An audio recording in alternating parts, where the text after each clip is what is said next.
From JBS Studios in Greater New York, this is the JBS News Update with Teisha Bader. I'm Teisha Bader with the JBS News Update for Tuesday, May the 14th, 2019. We open with outrage over comments made by Michigan Congresswoman Palestinian-American Rashida Tlaib.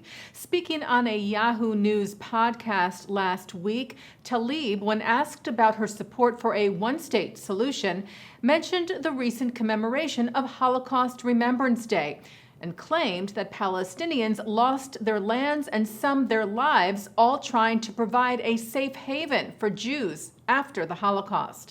Just I think 2 weeks ago or so, we celebrated, it took a moment, I think, in our country to remember the Holocaust.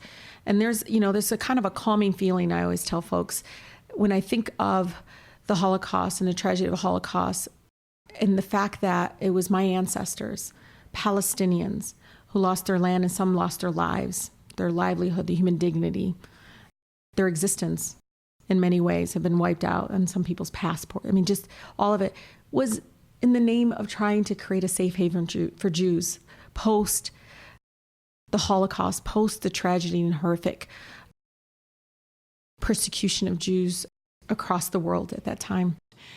Well, Jewish organizations rejected Tlaib's claim. Professor of American Jewish History at Brandeis, Jonathan Sarna, told JNS News Service that Congresswoman Tlaib's ignorance is exceeded only by her gall. Had she read no further than Wikipedia, she would know that the Grand Mufti of Jerusalem, Amin al-Husseini, collaborated with both Italy and Germany.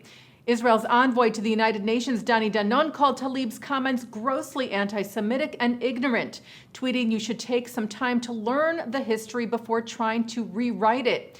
Anti-Defamation League CEO Jonathan Greenblatt tweeted that Palestinians opposed the entry of Jews to Mandate-era Palestine and opposed the creation of a Jewish state alongside an Arab state.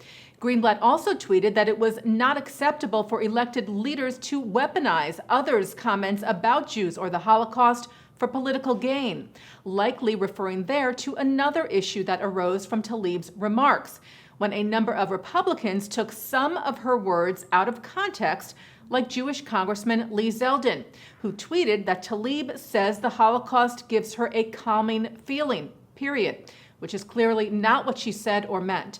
That, taken out of context, was then criticized by a number of Democrats, like House Speaker Nancy Pelosi, who said Tlaib was owed an apology for the misrepresentation of her remarks. But Pelosi did not make any mention of Tlaib's gross distortion of historical facts. The Jewish Democratic Council of America agreed that the Congresswoman's words were taken out of context, but they also criticized Tlaib, saying that her comments represent revisionist history. Well, police in Sweden are looking into the motive in the stabbing today of a Jewish woman in the city of Helsingborg. Israel's foreign ministry said the woman, who is in her 60s, is the wife of the head of the local Jewish community and is in critical condition. There are reports the incident is being investigated as a potential hate crime, but it is not yet known whether the woman was targeted because she is Jewish. Police are still searching for the suspect who fled. A man accused of making threatening phone calls to a bagel shop owned by a Jewish couple has been arrested. Miami Local 10 reported that 26-year-old Jorge Mateo Rusinque made several calls to the Bagel Times Cafe in Miami this month, asking if the owners were Jewish and then saying, "We're going to get rid of you." An investigation is ongoing.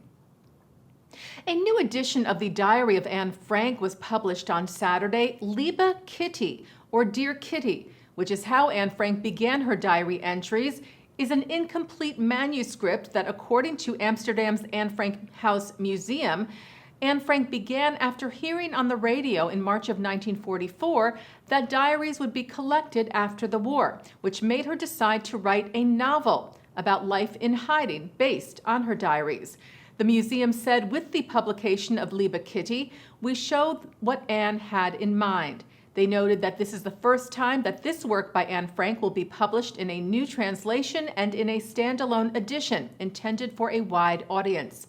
Liebe Kitty was published in Germany, Austria, and Switzerland on May the 11th of 2019. exactly 75 years since Anne wrote in her diary, "In any case, after the war, I'd like to publish a book called The Secret Annex. It remains to be seen whether I'll succeed, but my diary can serve as the basis." Well, pop superstar Madonna said today that she will be performing at the Eurovision in Tel Aviv, despite pressure from the BDS, Boycott, Divestment and Sanctions campaign against Israel.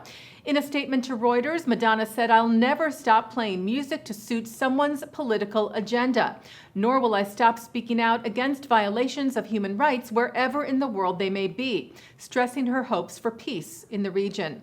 Madonna is expected to make a guest appearance during the finals of the Eurovision this Saturday in what will be her fourth time performing in Israel. The semifinals began tonight, which coincides with the English date of the Declaration of the State of Israel on May the 14th of 1948. Taking a look now at our programming for tonight on JBS for Tuesday, May the 14th at 7 o'clock, a look at ways to combat Israel bashing on college campuses. And then at 8, U.S. Special Envoy to Monitor and Combat Anti-Semitism, Ilan Carr, discusses anti-Semitism. Both of those programs are from the 2019 American Zionist Movements Biennial Conference. At 9, Mark Golub sits down with filmmaker, journalist, and historian Emanuel Aronson-Rund on L'chaim. At 10, National Director of the Contemporary Jewish Life Department of the American Jewish Committee, Stephen Boehm, talks about the history of the Balfour Declaration. And coming up right after this newscast, it's Insight to Israel. And that's the JBS News Update for Tuesday, May the 14th, 2019. I'm Teisha Bader.